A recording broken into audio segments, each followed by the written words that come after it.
Hi, my name is Lindsay, and I am a recent graduate from the University of Central Florida. I just got my bachelor's degree in biology, and for my final semester at UCF, this was my research project that I did with some lovely group partners. And what we studied was emergent and free-floating plants, and we compared the two types to see which were better at removing nutrients from stormwater. So if you're watching this, I'm going to assume you're maybe from Florida, and if that's the case, then you're all used to our nasty summer rainstorms. But a lot of us don't know what happens to the water once it hits the ground, and the hidden infrastructure behind stormwater and how it's kind of designed to help improve our water quality. So what happens when it rains is the stormwater pours down onto impervious surfaces, which are surfaces that can't soak in the water. So sidewalks, pavements, parking lots, anything of that nature. And instead, what the water does is it flows into nearby drains and it collects everything in its path. So pet waste, your dog's pet waste, car oils, trash, fertilizers, any pollutants you can think of, it ends up in those waters. And once it's in the drains, it discharges into different bodies of water. So here at UCF, the stormwater discharges into retention ponds. And retention ponds are not just in Florida, they're all over the United States. And what they do is they hold and slowly release the water over time so that it doesn't rush into bigger bodies of water all at once. So at UCF, the stormwater does not go through a water treatment facility. So all those nasty contaminants and excess nutrients, they're going to automatically go into those bigger bodies of water. So, for example, the Little Econ, and then the Big Econ, and then eventually the St. John's River system. And that is not good because all those excess nutrients are not only harmful to aquatic organisms, but to us as well because it can contaminate our drinking water. So as a university of higher education that's always striving to do better, not just academically, but environmentally as well, my group and I kind of wanted to see if we could help address the problem and find a way to improve the water quality of the retention ponds on campus. One way that seems to be pretty promising is introducing aquatic plants, but there are so many aquatic plants. How do we know which ones are good? So that's kind of where our research comes into play. We wanted to see whether emergent plants, which are plants that are rooted in the sediment and obtain their nutrients directly from the soil, or free-floating plants which are not rooted, well, not anchored in the soil, and they collect their nutrients directly from the water. We wanted to compare the two types and see which were better at removing nutrients from stormwater. And with our results, we wanted to share them with the university and see if we could help improve the water quality. So what we did is we started by finding plants. So we found 3 different free-floating species, which were listed right here, and 3 emergent species, which are listed right here. And we sourced them from the University of Central Florida. So we found them, as you can see on this map, from different areas across the campus. And we wanted to stick with as many native plants as we can because obviously we don't want to introduce invasive species on to campus and into the environment. We tried our best. We had 5 out of the 6 are native and 1 was invasive, which was the water spangles, which is right here. And we wanted to stick with beautiful plants that are aesthetically appealing. Because if you're a student and you're walking across campus and you look into the water, you want your campus to be beautiful. So we wanted to stick with as many pretty plants as we could. So let me scroll here. So this was us collecting the plants. Over here, this is an emergent plant. This is me and Max getting some cattail. And over here, this is May getting some of our free-floating plants with a little bucket here. So once we had our plants, we wanted to create kind of like a synthetic stormwater. So what we did is we took buckets and we had triplicate buckets. So we had 3 species, 3 free-floating, 3 emergent, and we had 3 buckets of each of them. So we had triplicate buckets. And what we did is we filled the buckets with a mixture of topsoil and sand. We wanted to have a mixture that was close to native Florida soil as we could. And then we filled each bucket with water. And then we filled the buckets with fertilizer. So the fertilizer was put into the buckets to kind of mimic the excess nutrients that would be in stormwater. And once we did that, we put all the plants in and we sorted the buckets using randomized blocking because we wanted to avoid any outside variables as we could. And we did this all in the UCF Arboretum greenhouse. And this is kind of what our buckets ended up looking like. So if we see right here, this is some of the emergent plants, and these tiny ones here are the free-floating plants. And what we did is we let them sit for 21 days. And every 7 days, so on day 0, 7, 14, and 21, we took water samples.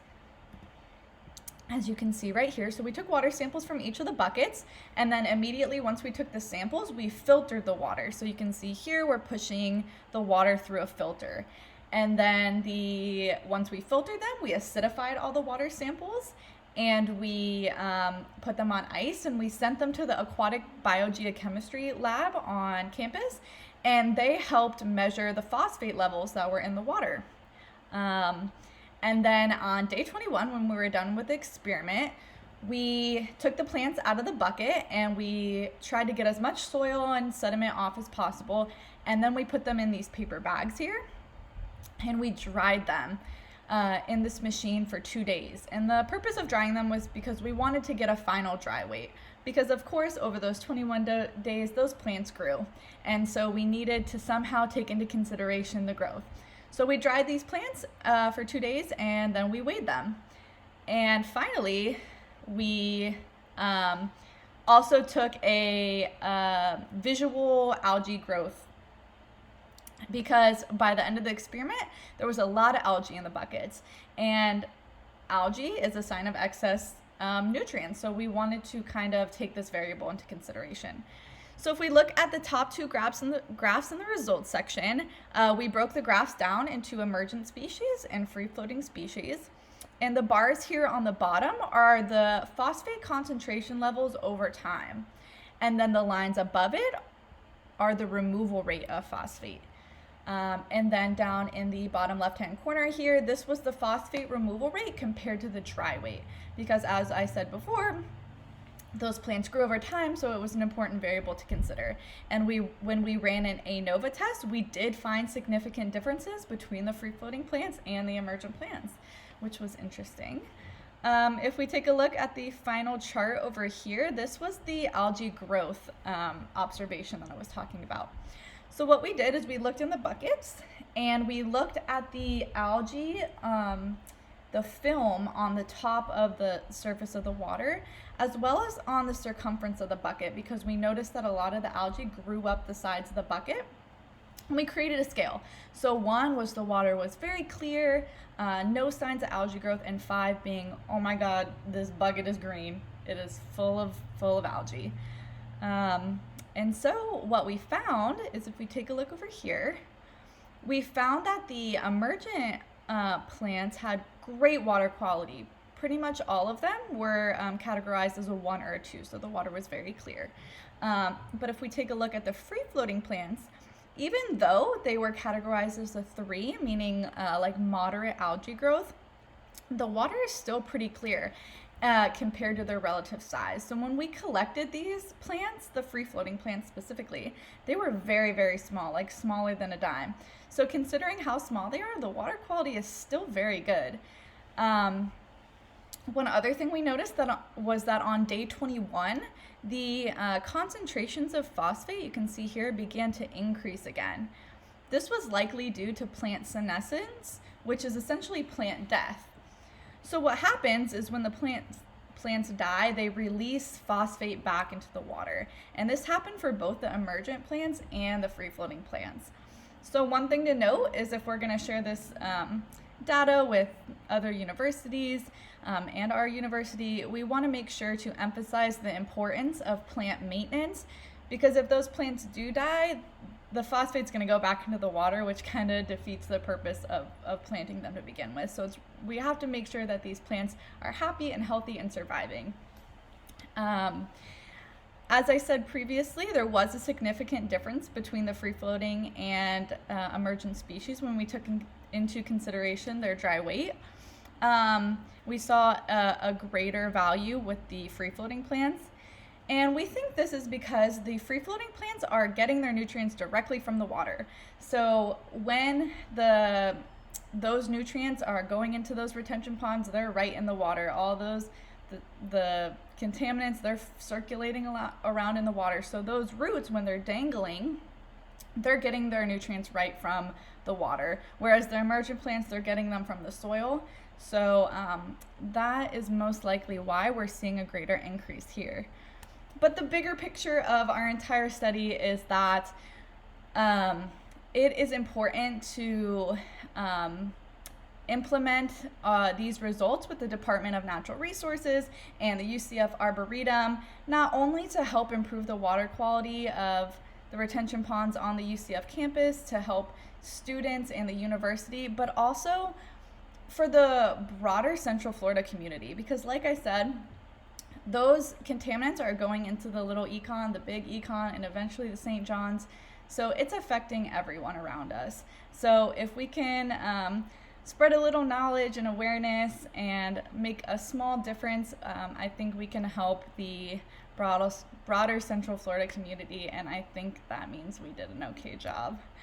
So if you have any questions, feel free to leave any comments or contact me or any of my group mates, and we would love to discuss some more. Thank you so much.